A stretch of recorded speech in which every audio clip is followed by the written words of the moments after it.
Hello? Travis. Hey, Thomas. Hey, I'm not sure where you're at on the property, but there's something going on out here. Come over here and check it out.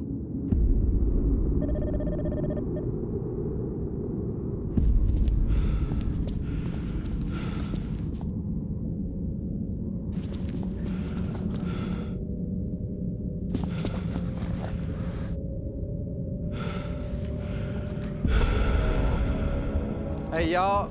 I'd recommend not to touch it till we see if it's radioactive or not. Too late.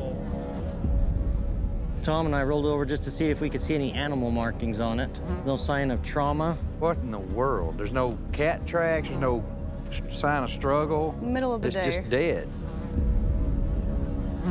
It's hard to kill a cow. We'll check it with the Geiger counter, Dragon. I saw her this morning, but she was alive. That late morning.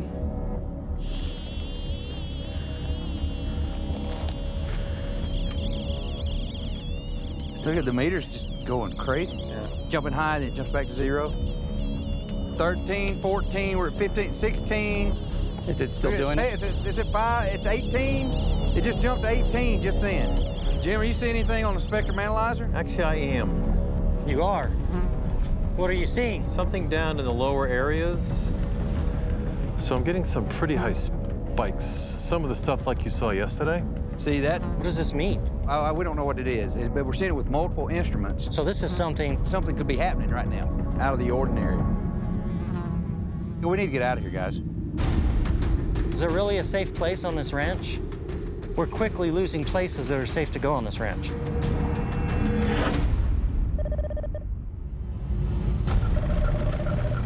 You know, on our way over to the mesa, there's something I want to show you real quick. You want to see it for just a sec? Yeah, heck yeah. My hope for being out here at Skinwalker Ranch is to get some answers. There's so many stories about, you know, boogeymen and aliens and whatever else. If there is something happening out here that's unusual, I want to find out.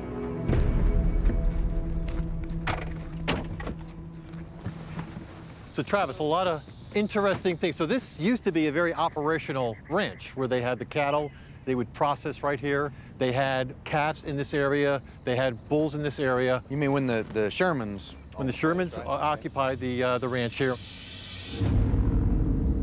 Everything that I have researched relative to the Sherman family leads me to believe that they were subjected to such an intense amount of disturbing activity. They experienced everything from UFO sightings to countless cattle mutilations.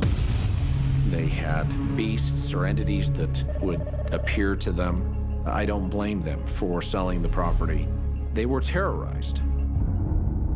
There's a story where a very large wolf came in off the plains, and a group of calves were in this pen right here.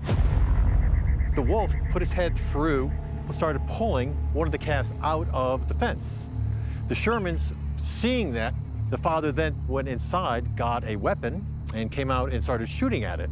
Point blank, you know, right here, shooting at the wolf. Right, like a 357, and then that didn't do anything, so apparently it let them go back in and get a bigger gun, and I guess that's what it took to make it drop the calf. And the story goes that this animal was strong enough to withstand allegedly 6 shots from a 357 and a couple shots from a 30-06 rifle. So they pursued after it, and as they got to the part of the ranch where the river bisects the property, they could see tracks going down the mud and starting up the side of the bank on the other side and then disappearing into nothing as if the thing had just vaporized. And so there are rumors and stories that have come out about all sorts of really fantastic happenings here. I know the stories of the Skinwalker, the shapeshifter thing, isn't one of the things that it's supposed to turn into is like a big wolf. That's correct. That's strange, right?